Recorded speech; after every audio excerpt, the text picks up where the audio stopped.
Welcome back to Infinite Geek Talk, an ongoing conversation between your hosts, former DC Comics editor and owner of Infinite Heroes in Watertown, Connecticut, Paul Santos, who is joined by Keith Field, co-founder of Gorilla Valley Games and the owner of Rat's Nest Studios. Let's listen in. I just finished Justice League number 75. That's a pretty seminal water cooler book, I should think. Actually, I just got caught up on a lot of last week's books. Did you read JLA 75 yet, buddy? I did. Wow, wasn't it overwhelming? Aren't your senses just melting from the passion of this exciting next chapter in the long and illustrious list of crisis events? Well, this is the death of the Justice League. Yeah, this is dead, all right. I don't know. Am I supposed to invest one iota of care in this event based on the flat tone of that issue, Paul? Or do you feel that I'm judging it far too harshly? I think you're judging it too harshly. Okay. Speaking. Let me explain why it left me Peel so back flat. the layers. Now, Your first critique. off, it's some talents I very much enjoy. Mr. Williamson there. Yeah, Joshua Williamson. Joshua Williamson, pride of the tribe. I really dug his Flash run, and except for the, let me say this, okay? And he is not a culprit alone. The Speed Force is not that interesting to me. Paul, do you agree or disagree? No, I like the Speed Force. Yeah, but it's go on. fine. But is it interesting, Paul? Nah. What are you going to do with it? Are you upset that things are going to pop out of it? Occasionally you get an interesting character who's lost in it. But I don't like the immortality that it engenders in running people. And whenever anything comes out of it, everyone's like, oh, I'm going to do my cool Grant Morrison-esque thing of the weird thing that's inside the Speed Force. You would... Yeah. Yeah, and then is it ever cool, Paul? Tell me when it's cool. Was that biplane cool? Well, no. Was that poor doomed to die Tuskegee airman supervillain, was he cool? I think you're focusing on the Speed Force aspect of it being a dimension. That's not originally what it should. Yeah, it needs to go away. Well, no, originally it was just... Correct. It was literally... It was the like baby Jesus in lightning form. Yeah, it's like an afterlife... Correct. A threat of the universe thing. Correct. Which I think most people prefer that version. Yes. As opposed to a glunky other dimension. Which, yeah, I think that's going away. And I would be satisfied with that. I dislike it. So let that be done. And I hated when it became a big part of the Arrowverse show and all the rest of it. I fie upon thee. So that aside, because obviously you spent a lot of time on Speed Force stuff. Right. I forgive it. I thought it was a solid run. I like that I got an evil trickster back. Yeah, no, it was a good run. I like the Justice League 75 because... Okay. Yes. So it's not a question of not enjoying the fella's style. Right. And also, he's on Batman now, right? Yes. He's the fellow is writing us through whatever this Deathstroke thing is. Yes. I very much enjoyed the Batman issue that I read. Yeah, oh, good. I didn't ask you that. So, yeah. yes. Well, here we are talking about comic books on something that is largely targeted at a comic book enthusiast audience. We're giving the people what they want, Paul. Never forget. But, I've been enjoying that run. He's a solid character. But this thing stunk, and I'm ashamed of him, and he ultimately owes me an apology, and I don't know. Maybe a warm massage. A kind word. Well, because it's not really, I know it is for marketing purposes, but it's not the death of the Justice League. Obviously. And that's the thing. It's obvious in every beat of the book. That's why it worked for me. That's why it didn't work for me. It's like it's Siskel and Ebert situation. Right.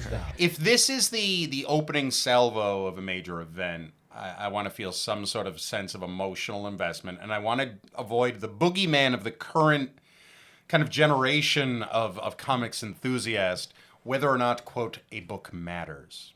And I did not have any sense of that book mattering, understanding that it is a pivotal issue right now, and everyone's going gaga to grab a copy. I'm not suggesting you shouldn't. It's an obvious chapter in history. However, it left me cold, Daddy. That was no harbinger of passions to come. So I think it's because, in my opinion... It makes me worried. in my opinion, I think that was the necessary element they needed for their crossover. Okay. Like the Justice League is gone. Okay. How does everybody else deal with it? Okay. If they were each bumped off in their own book, I'd be far more invested. Well, that's too real. You know what I mean? But that's what I mean. This isn't real. An event should be real. And that was kind of what my thesis was going to be. But they're off the table. So doesn't that mean like so it could have been off the table and then been removed in such a way as to engender a sense of investment? That was the mistake with death metal. Was I no longer had a sense that any of that mattered. It was just a question of what will be referenced after whatever soft reboot comes after this. Well, have you seen the preview pages of Dark Crisis 1? I have, and that's why, and you kind of beat me there. Yeah. My worry is that this whole event is like a mini or pseudo event. And then I question kind of what its purpose is. Because if the biggest passion strike it's going to get ahead of time is, here's an issue of Justice League that doesn't matter. And then, okay, tonally this is going to continue with the Great Darkness saga and the chained up villain team and all of that. That's fine. That's all compelling story. I enjoyed whatever the hell that book was that I can't remember the name of. Paul, help me out. Infinite Frontier. Thank you. It was fine enough for what it was. Again, there was a certain just dead kind of joylessness. Not that it was depressing or grim, just that we're going through the numbers of an event that I'm going to describe in Flanders style as wintergreen sherbert. I feel like it's taking care of business without much passion. I feel like anything could happen, and in its happening, I won't care at all. There's a moment in the original Infinity Gauntlet mini, okay? Right. Where I, young Keith Field, proud son of Naugatuck, was so excited over that series as I'm poring over all of sweet George Perez's magnificent art in those first couple of issues. I'm thinking to myself, who knew that if you took the Crisis ideal from DC and presented it here through such an official feeling miniseries, there's such an emotional investment. This is Marvel's Crisis. Everything is going to change on the other side of Infinity Gauntlet. And then there's a moment where you're like, well, I don't know why Ron Lim drew this issue, but it's okay. It's still important. I mean, look at all these books that have the corner of their cover saying that they're a tie-in to Infinity Gauntlet. This book matters. And so you trudge forward in good faith. And then California fell into the Pacific, and a nihilist burst out of a gate and destroyed Manhattan. And in those two panels, California falling off of the United States, as drawn by the maestro, Ron Lim. Right. And a nihilist, quote, destroying Manhattan. I understood that the Infinity Gauntlet didn't matter in the slightest. That in that moment, you're engendering nothing lasting is going to happen as a result of this book. So, why do I bring up the heartbreak of young Keith Field, who then said, screw this garbage, I'm going to play Henyako Alien on my Nintendo Game Boy? Well, I'll tell you. Because now, I do put something like that Justice League 75 through a similar filter of, is this real? Or am I just waiting to watch California tumble off into the Potomac? Will I be told that all 52 worlds wink out and then wink back and now anything's a go-go? Because that's cool. I can say that right now. No, but that's what I'm hoping does not happen at the end of this. Like, if this is their story they're telling to get to, and this is just a shot in the dark, everything resets to Bronze Age January 1st. You know what I mean? And that's permanent. That's no more going back. So you are suggesting that significant end result could indeed be coming out of the distinguished competition. Yeah. Then this thing should have a lot more luster. This should be the event of the past 2 decades, because you are now rewinding deep back. Well, even if you go back, but even if you do like post Crisis on Infinite Earths, right? Or even like post, if we are going to have that talk, sure. No, continue your thought. Yeah, because if this is just setting up to get to a continuity that isn't Swiss cheese. Yep. And as a little bit more, because for anybody who doesn't read DC Comics, we're 11 years into no Justice Society of America, no Justice League International, no original Teen Titans, which is like, the cartoon team plus the original Dick Grayson, Donna Troy, Roy Harper. Testify. Wally West run. So you're running into all these, missing pieces of the story. And a lot of people from the last 11 years have died very unceremoniously. Indeed. And I think if this is their idea... Many of them then running around in another book right. with no acknowledgement given to their death in the previous title. Right. And I think a lot that has become commonplace at the distinguished competition. Right. That's Keith's snarky little bit there, people. But I think a lot of that is what we're seeing come to somewhat of an end, hopefully. And I don't know, maybe Dark... Well, hope is a beautiful thing, Paul. Well, I just think you have a lot riding on Dark Crisis because they don't usually use Crisis. That's true. And for those who might not know, those of you who might just be on that soap bubble of the fringe of kind of knowing what we're chatting about, DC Comics is over the next several months rolling out their next big event that is called Dark Crisis. As Paul has just suggested, whenever a pivotal moment in DC history is rolling around, the connotation being that their history is about to reboot, or they are going to rewind or alter the overall continuity that lords, or in theory, would lord over all the families of books. And there is usually some sort of connective tissue between these events, sometimes literally.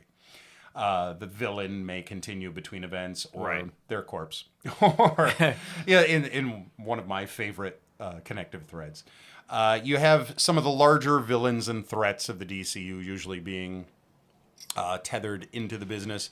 And this time around, and we did talk about it earlier in our conversation, for those of you who aren't subscribed to the meta in one of our previous episodes, about the fact that it is a spiritual successor and predecessor to the Great Darkness saga, the legendary Legion of Superheroes storyline, in which the Legion fights an unbeatable, hideous, I would dare say almost Lovecraftian foeman who, spoilers, turns out more or less to be Darkseid. It's Darkseid, yeah. And we're taking that idea and running with it.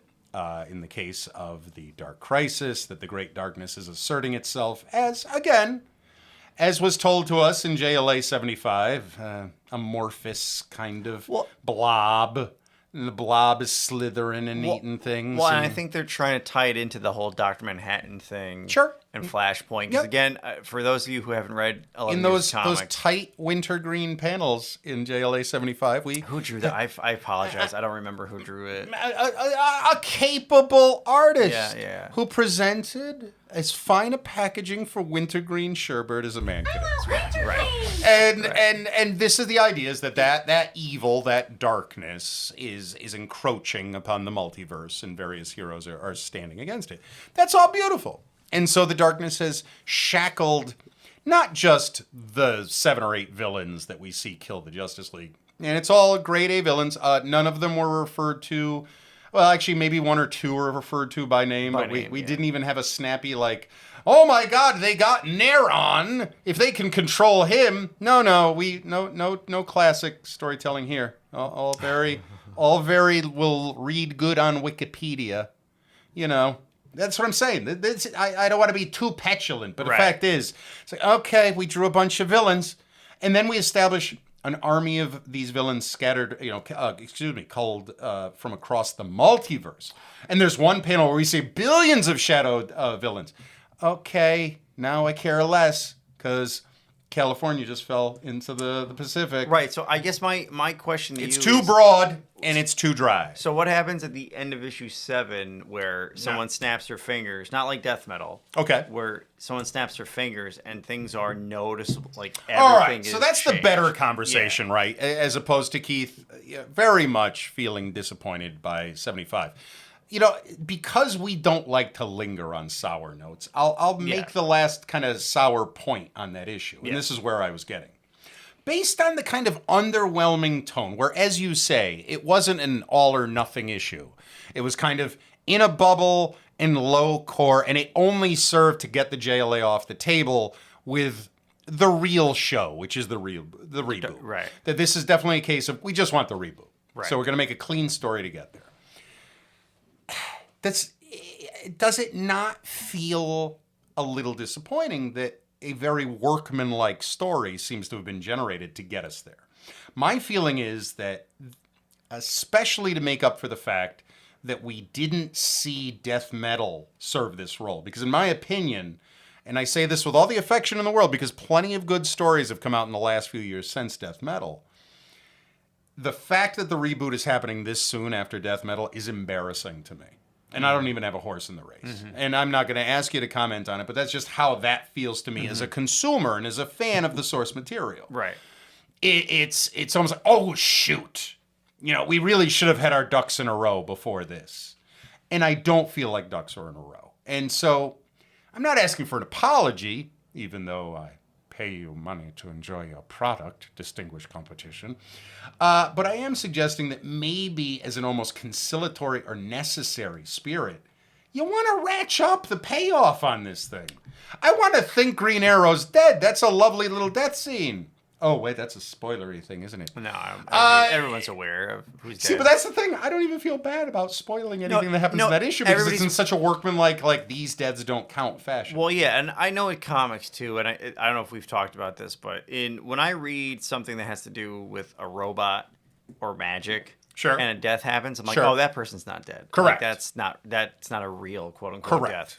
correct. I also have last page deaths are also not usually real. Right. I don't know if I was ever proven wrong. If your favorite hero gets shot, and I don't care how bad they get shot, brain spraying out the back of there's a good chance they're coming back. Yeah.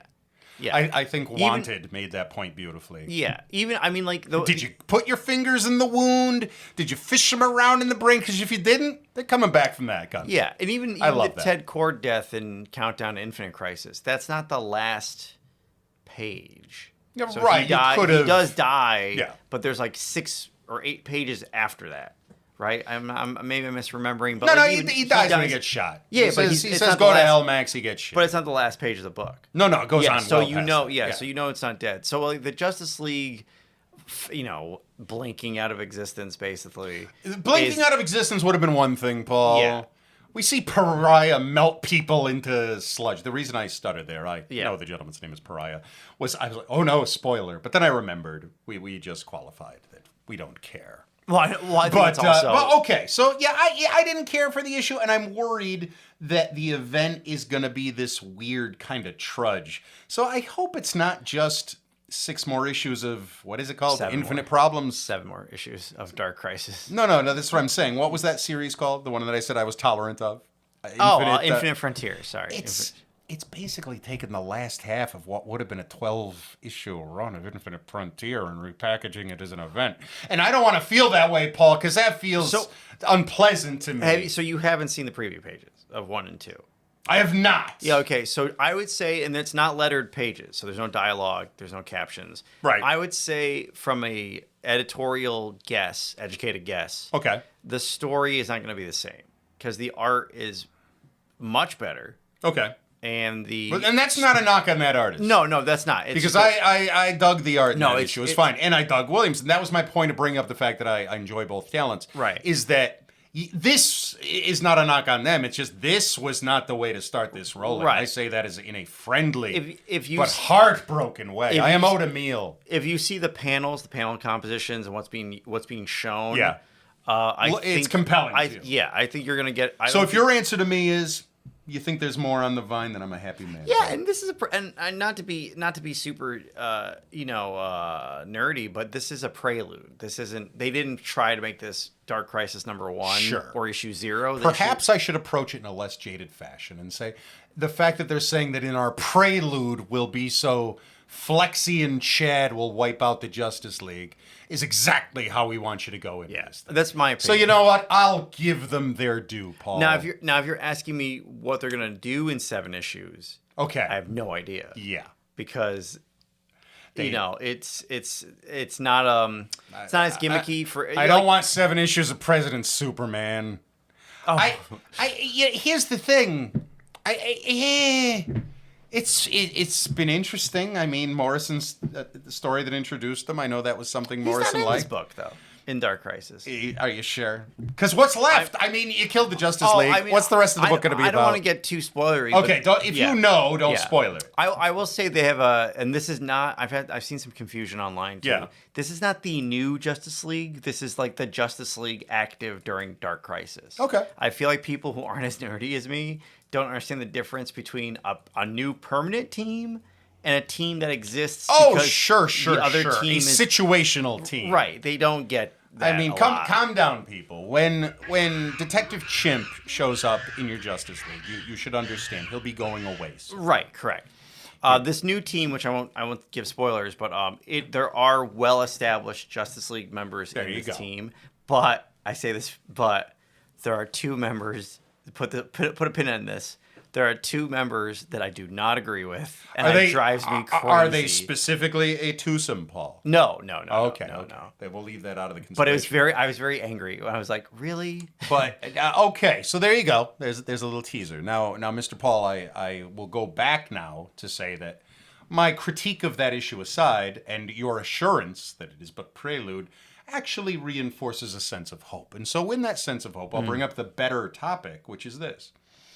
Where do you rewind history to? Now, I will say in the way of a preliminary, just as I've explained the frequency of these crisis events, that, and I'm sure, have mentioned it in varying shades earlier in our infinite conversation, that DC has made several efforts over the long period of its existence to reboot its history from time to time through an in-game.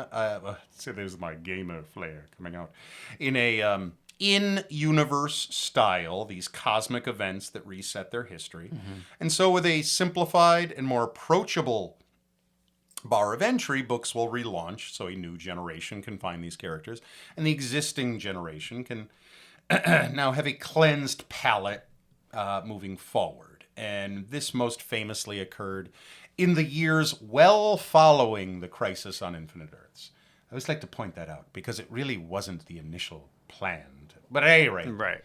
And then you saw the histories of various characters change to make them more approachable. The version of Superman that a world would come to identify as Superman, the Bruce Timmverse animated series, which I didn't really care for, but that whole thing grew out of the John Byrne era reboot, Man of Steel era, mid-'80s reboot.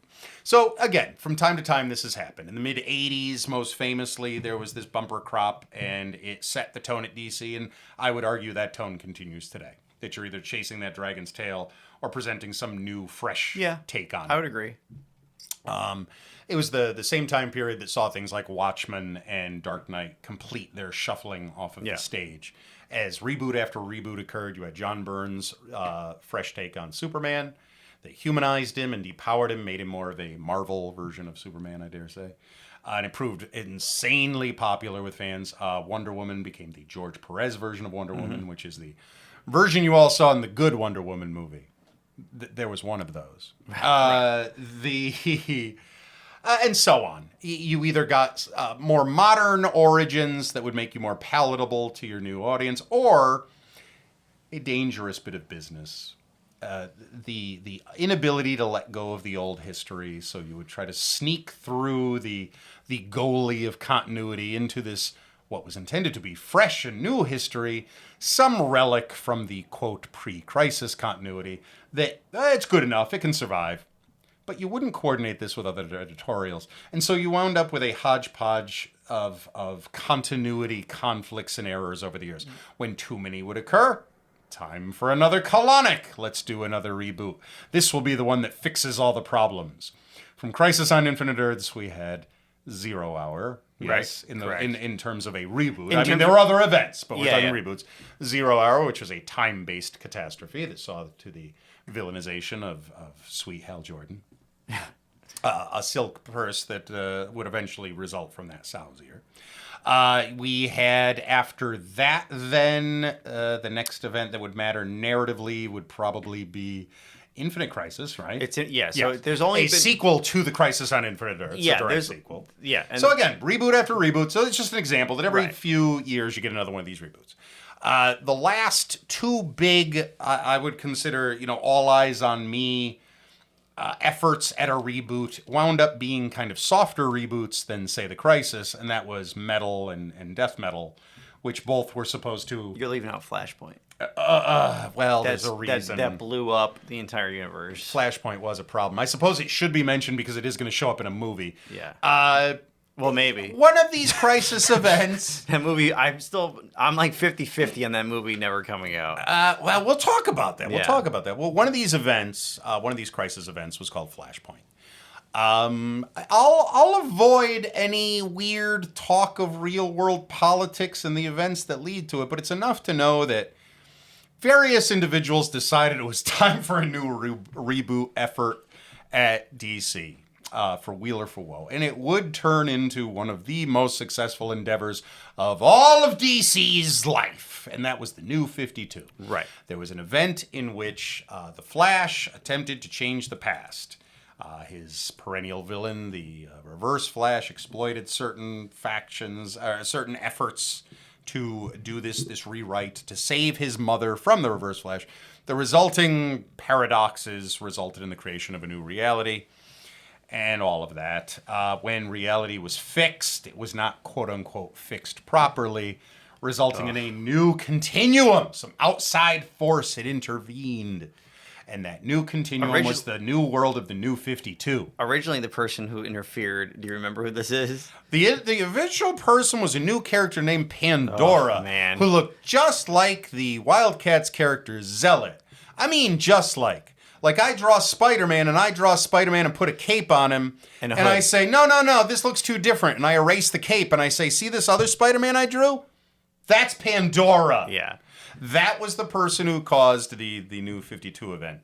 A weird new comic book day issue would then explain that she was one of 3 people cursed by God to do weird crap. I don't even want to get into that. I am so One mad. of them was the question. Yeah. I don't know why. That's a question in itself. But at any rate, it involved, like, the silver coins of Judas and other such. But at any rate, this is what perverted the New 52. This would be retconned, thankfully, not to be the case, and in a move that I thought would be poison to my heart, when the actual Vandal turned out to be Dr. Manhattan from the Watchmen books. I make no mistake, what I heard was... Mr. Moore, will you sign my copy of Watchmen Babies? Yeah. I thought we had lived long enough to see the Weeping Gorilla take over. But I was wrong, because a man named Big Jeff Johns rose up and told a beautiful story about The puppets and horror and the metaverse. And even though there's plenty of weirdness and meta stuff to say about what goes on throughout that book, it turns out to be one of the most satisfying reads of its year, and I give a huge thumbs up to Doomsday Clock. And for people who don't know, again, another of these events in its own way. Yeah, and New 52, the problem with New 52 was, tenfold, right? Everyone's DH to 25. That went out the window pretty much the first month with Batman. For those who don't know, that was supposed to happen. Everyone was supposed to be young. Some of them are super... Green Arrow is young? There are some characters who say it every issue. It's Superman, Green Arrow, Barry. Sure do love being young! Everyone says it. The people who don't say it are Hal, Wonder Woman, Batman.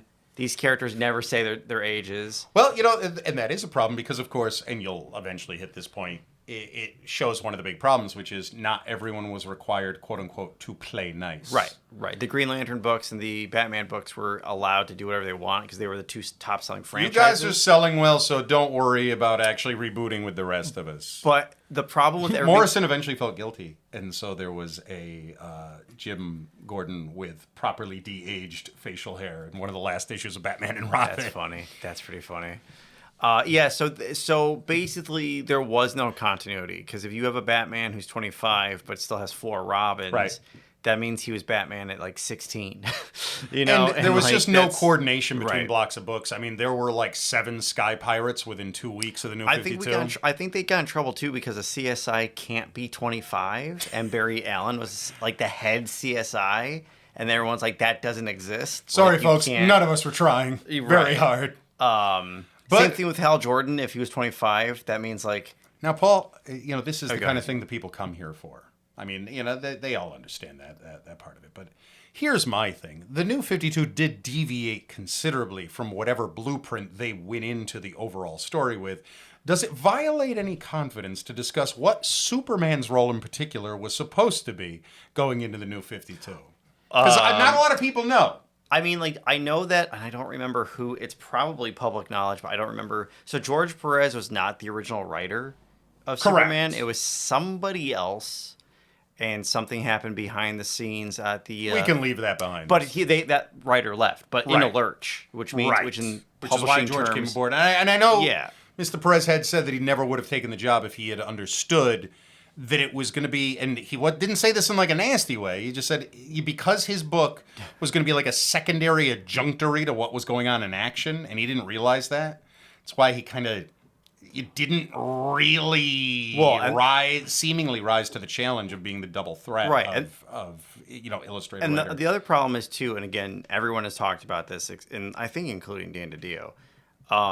This reboot, or this whole 25 years old, and this is a new continuity, was announced like the day before the books went to the printer, or something crazy. It was all very by the seat of the pants. So Grant Morrison's Action Comics, for anybody who didn't read it, it's supposed to be a modern day interpretation of Golden Age Superman. So it's a very depowered Superman, a more like for the people Superman, like anti-capitalist, anti-authoritarian. It was commie Superman. Yeah, basically. But it was supposed to be an alternate reality that happened because of Mr. Mxyzptlk's enemy in the fifth dimension. Not important. But the problem is that storyline now turned into the definitive year one of Superman of the DC universe. And it was not what Grant Morrison wanted to be doing. He was going to understand that the New 52 itself, once he got out of the imp's tangled mess, it would be normal. He would get out and say, wait a minute, what happened to reality? Right. This doesn't work right. And he would then work to fix the New 52 reality. And that did not happen. He would then have gone after this Pandora person / zealot and forced them to unmake their weird... whatever the hell effort they had made against God. But because comics are what they are, we were too like it's like what's that? The false money equivalency thing. The more you spend, you're more in the hole type of thing. So you'll spend more money to get out. Right.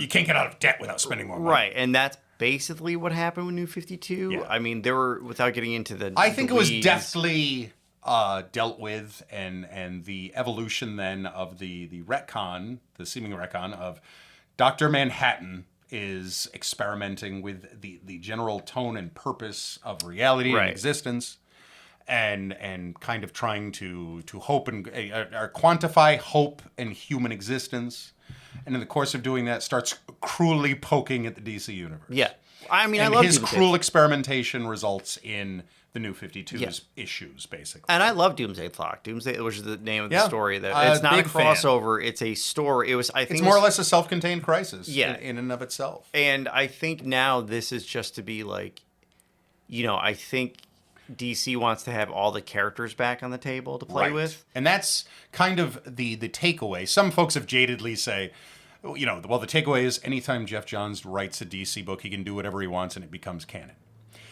But that's not the point of the metaverse, people. Right. But God save us if that was the case, because he's one of the few people that seems to understand how to tell DC stories. But I will flip. But it's actually kind of that. It's that you're not ever stopped from telling a good story if it's the story that should be canon.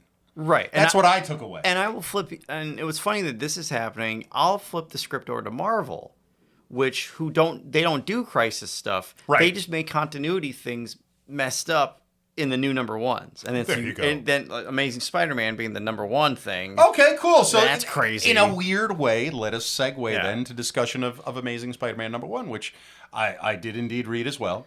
What did you think? You start us off, Paul. What did you think about Amazing number one? What did I tell you? That's all I'm gonna say. What did I tell you? Well, reality is borne out your suppositions of the weekend previous. It's true. It's it's set 6 months in the future. Indeed. That doesn't help. I hate when Marvel does that. And it contradicts pretty much everything. So basically, it's a quiet contradiction, Paul. It's a quiet contradiction. Do children grow up in 6 months? Well, sure. Have you ever watched a soap opera? Well, I mean, like from a fetus to a child. So Mary Jane has kids now. Listen, they are not biological children, you monster. But it's dumb, right? She's met a new friend.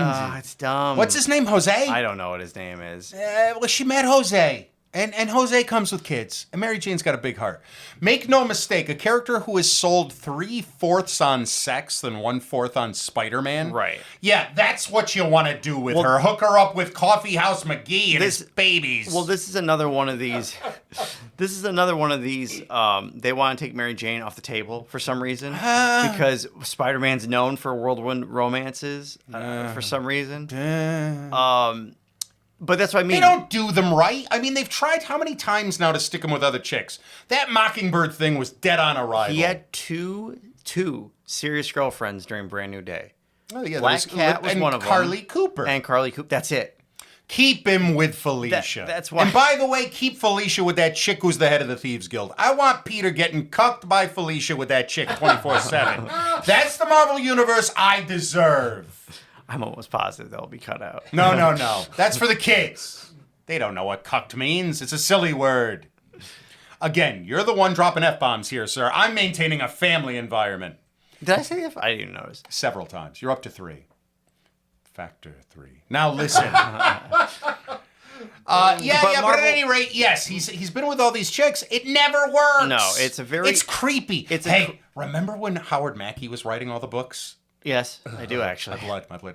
But at any rate, when he was writing all the books and they introduced Gwen's cousin who looked just like Gwen, but she had black hair. Yeah, well, that went nowhere, right? It's freaking gross, man. And her father looked just like Captain Stacy, but wasn't Captain Stacy. They kept him around longer than weird replacement Gwen. They didn't end up being clones? No. They just went away? They were just people. They went away. That poor run of, like, Howard Mackey and... All right. And...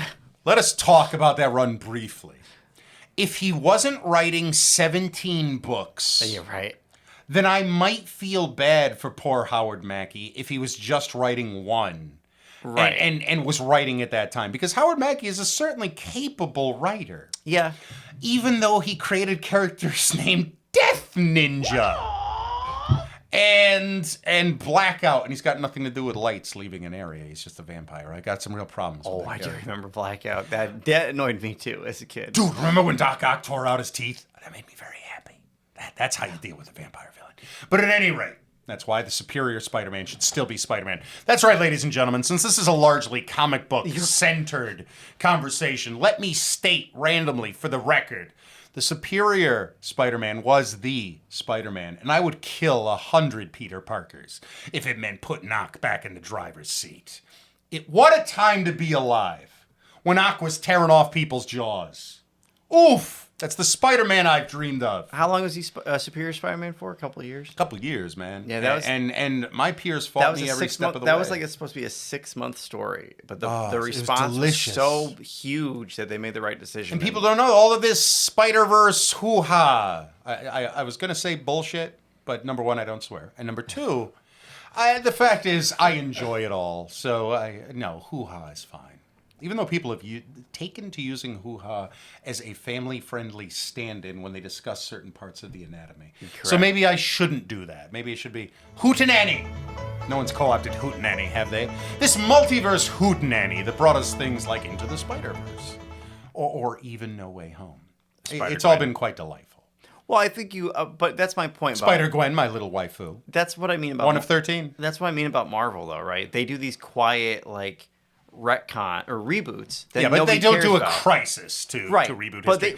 I want one, Paul. I want one because that's what 2 issues of Infinity Gauntlet promised me. And I said, it'll be neat.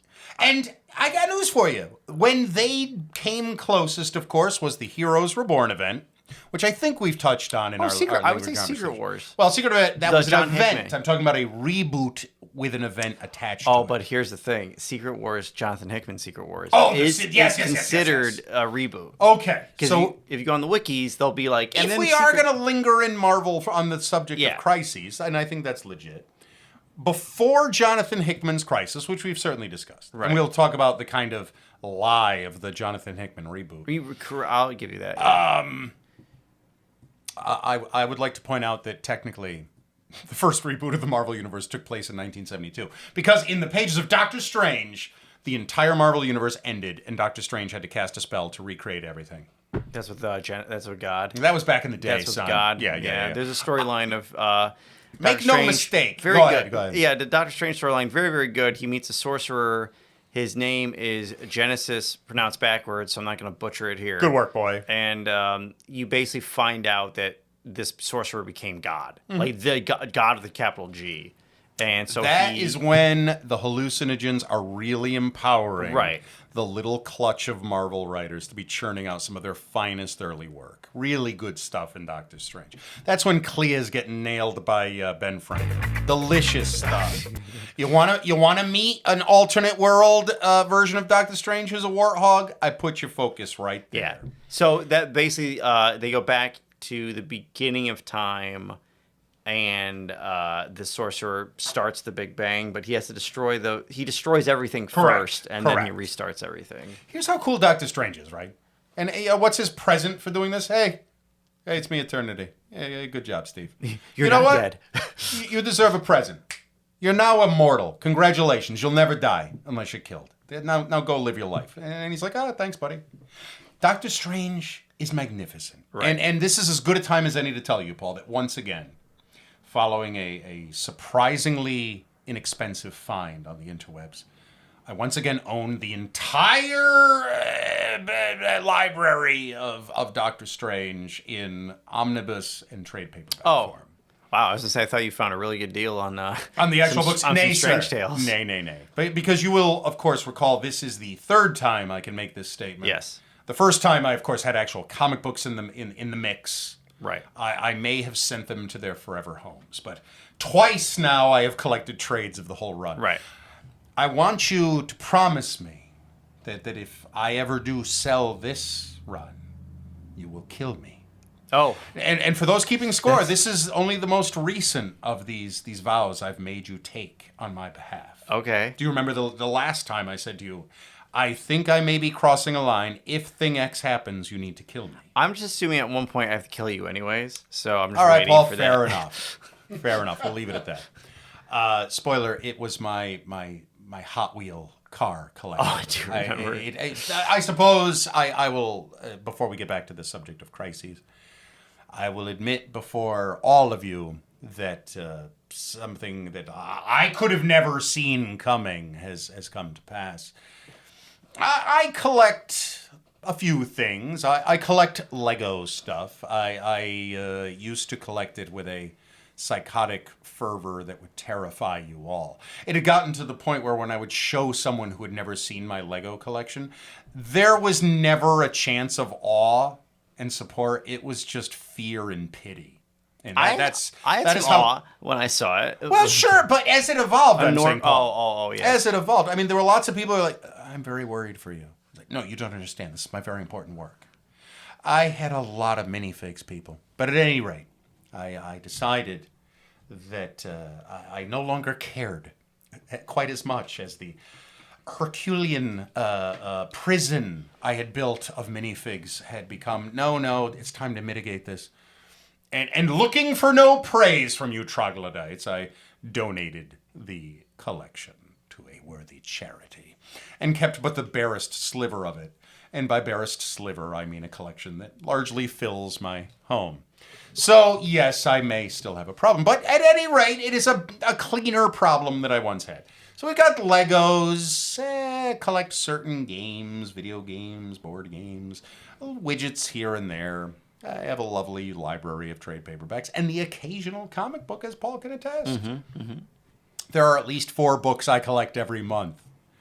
And the best of them right now, well, let's think. Let me give my immediate qualified support. Venom. I think Venom is the best book I'm buying now. I was going to say, out of the ones you're buying, I would say Venom. Yeah, and if a first issue is an indicator, I'm very excited about this Carnage series.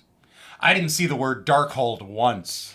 That makes me very happy. That's because Jerry Conway's not writing it. That's right. You take a nap, Jerry. I like things you've done. Please, no Carnage for you, though. Issue 2 came out. Thank you. Thank you for that advisement, Shop. Yeah. I often admonish Paul for not letting me know when the few books I buy come out. Carnage came out. So somewhere along the line, I was walking through a supermarket and I saw a Hot Wheels car shaped like a taco, and I thought that was really swell. So I bought it. Then I said Hot Wheel, right? I then put Hot Wheel on my radar. So as I walked past the Hot Wheels displays of the various grocery stores and markets of the world, I would learn that there are all kinds of zany Hot Wheels.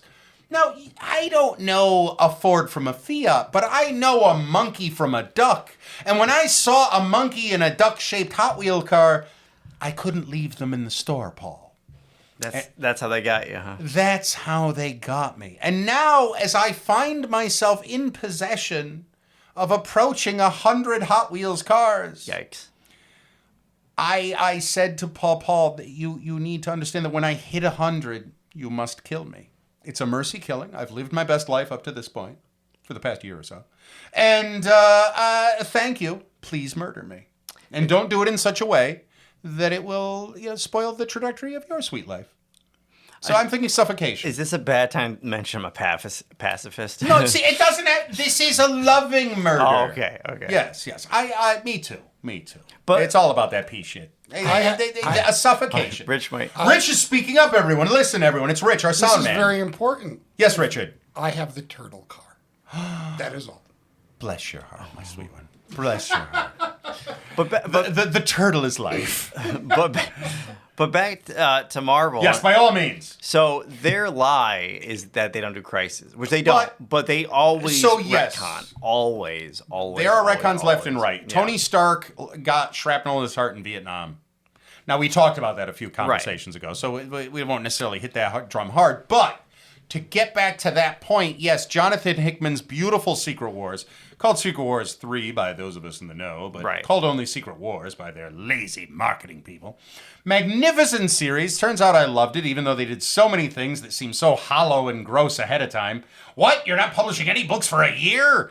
What? Howard the Human? Go to hell. Turns out all of it kind of worked. I thought it worked very well. Yeah, I give them the biggest thumbs up in the world, man. I thought Secret Wars mattered. Well, your boy There's not Dr. one Doom. of those minis. But anyway, at the end of Secret Wars 3, we are told this is a new universe.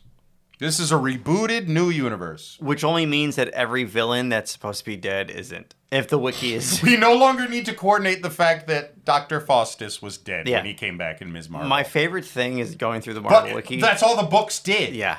The books would say like, oh, there's a get out of hell free card. And I don't care because a lot of mistakes were unmade. We got Fenris back.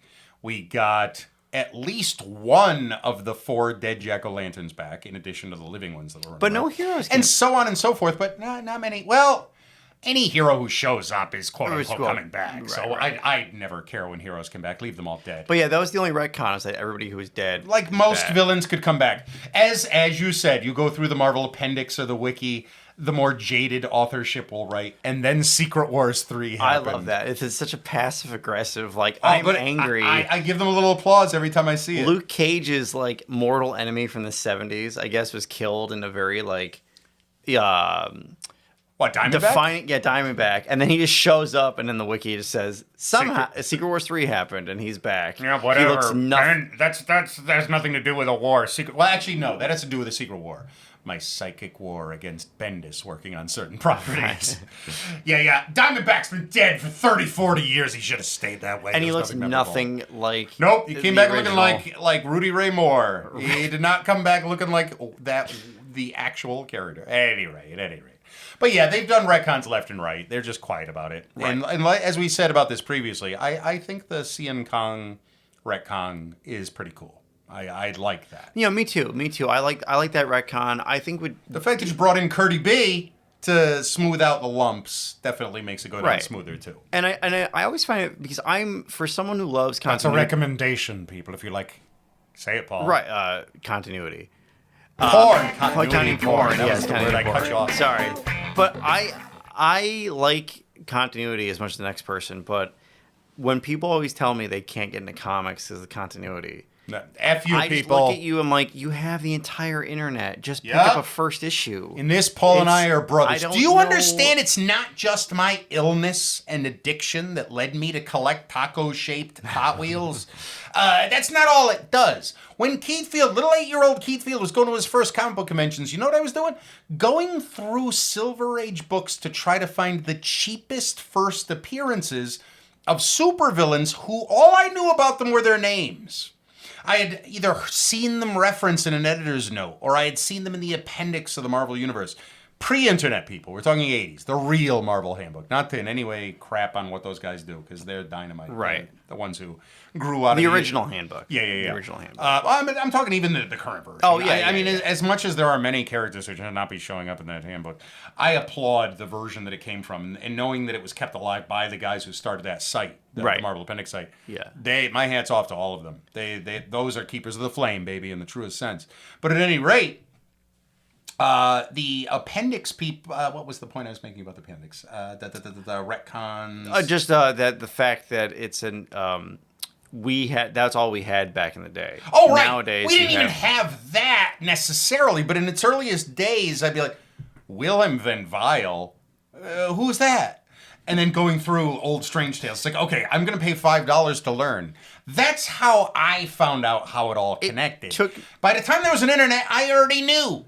So you people can go and utilize resources I couldn't even begin to dream of. You can go to a site and read every single issue of any book I summon up right now. That was not a possibility for any of us prior to the gateway era of computers. Until that big block of cow-colored white and black showed up on the post road. No, sir. No interwebs for Donda. You had to go to the used bookstores. You had to go to the conventions, and you had to figure it out yourself. It took me 2 years to buy the entire DC Who's Who. 2 years. Boom. Those were formative high school era. And I got it news was for you, a pain Mr. in the Editor. ass. I hope you held on to those books, because I maintain Who's Who sadly remains the closest thing DC has to a character Bible. Yeah.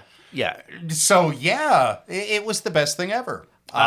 Specifically, the Who's Who in DC and Marvel Appendix to the Marvel Universe were two 80s era publications that did manage to lap their way into the 90s from both companies, in which every page of the book was basically a picture done by top talent, and then you would have a bio that explained, in brief, everything there was to know about their character. And significant appearances. Indeed. Like origin, first appearance.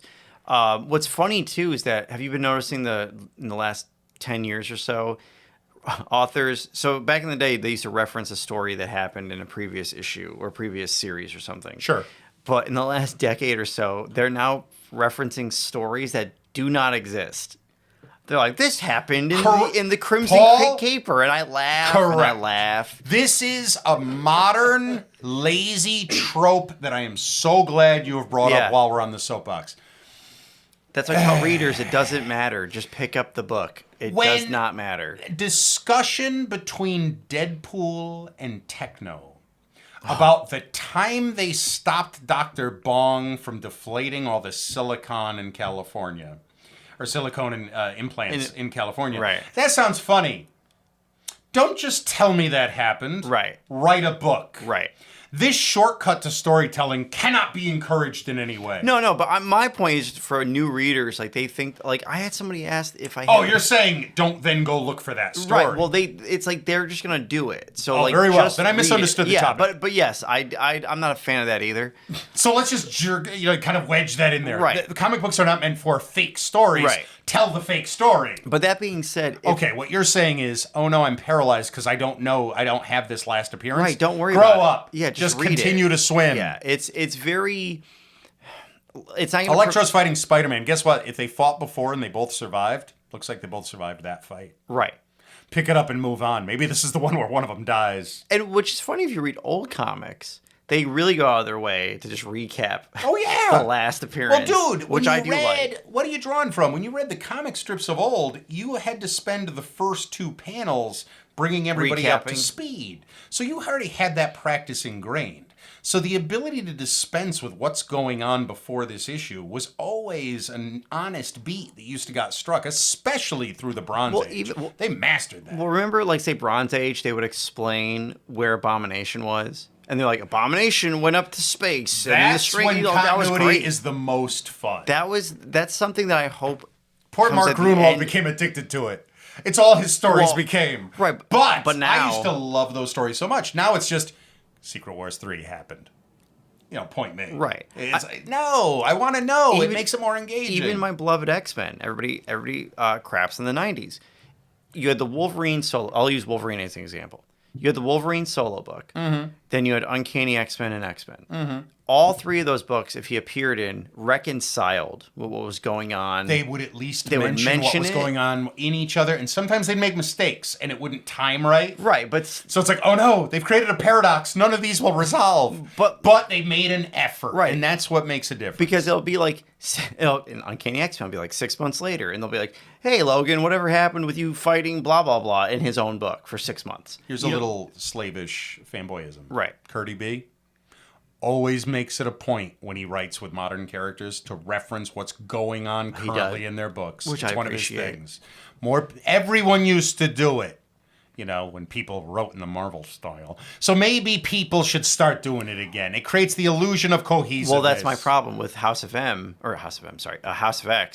and Powers of X, the current era of X-Men. Wolverine shows up in like four or five different books.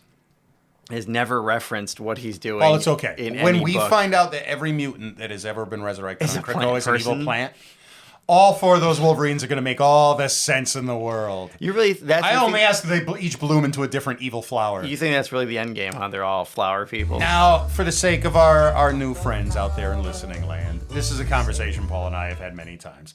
I do believe that the entire thing was going to be Krakoa is always bad. And it's this monstrous Lovecraft monster, and everyone was just an evil plant. And I figured the first big reveal was going to be Professor X, who has yet to take that ball off of his head, removing Cerebro to reveal his hideous plant stalk head. And this has been, I was going to say corroborated, it's a misuse, it was a malpropism. It's been supported for me a lot, or was supported for me a lot, that first year or so. Yeah, I would agree. I was sure that's where we were headed. And then everything went this weird happy hippie tarot card bullshit, mysticism storyline in like the second to third year. House of X. Or Swords of X. The Swords of X. I could go on at length about everything that was wrong at Swords of X, but I don't want to do that. Right. I've already bashed poor JLA 75 for leaving me wanting. But anyway, so things kind of left the plant track, but then we had whatever the hell the space event was called, Empire. Yeah. And so crossover was forced down the throats of a few books. Crossover was encouraged with a few different franchises. And we're not breaking any news that certain books didn't want to maybe dance with Empire as much as they were made to. And I bet the evil plants from space was one that lots of people heard about. You don't have to have a couple of would-be talking heads pull back the curtain on that. Hickman was quoted in several places as being upset with the plant theme. So I don't know, how emotionally invested that disappointment was, which is to say, are we going to see a retcon? Is there a retcon? I choose to say a retcon will now make it that the plant was not the villain. That way, I feel like I was robbed of a certain victory. So you think that they're all just they're all living in pods? I did think that it was going to be that Krakoa, I don't know how to say his name. I apologize. The Living Island. It's Krakoa, yeah. Krakoa. It was always bad, and he's been leeching everybody's life force, that every time there was a resurrection, the things that were coming out were degrading more and more. that he's leeching off the mutants. Or maybe in his belly there's a horde of plant things that contain the matrix or matrices of every mutant it's resurrected. And Nimrod Some plot along those and lines. And Nimrod was the only thing that could stop him, and then they killed Nimrod. And then Nimrod kills all the mutants, and we're left with a Marvel Universe in which we have Nimrod and no mutants. And then Keith Field stands atop, let's say, City Hall and announces, I have envisioned this reality and created it all for you. This is my gift to mankind. This is the Marvel Universe we deserve. You want it? One without X-Men, but with Nimrod, the ultimate sentinel. God bless. And so ends another segment of Infinite Geek Talk. If you didn't understand the finer points of comic continuity, you do now. And don't worry about Paul and Keith's death pact. We could just retcon our hero back to life in the next reboot.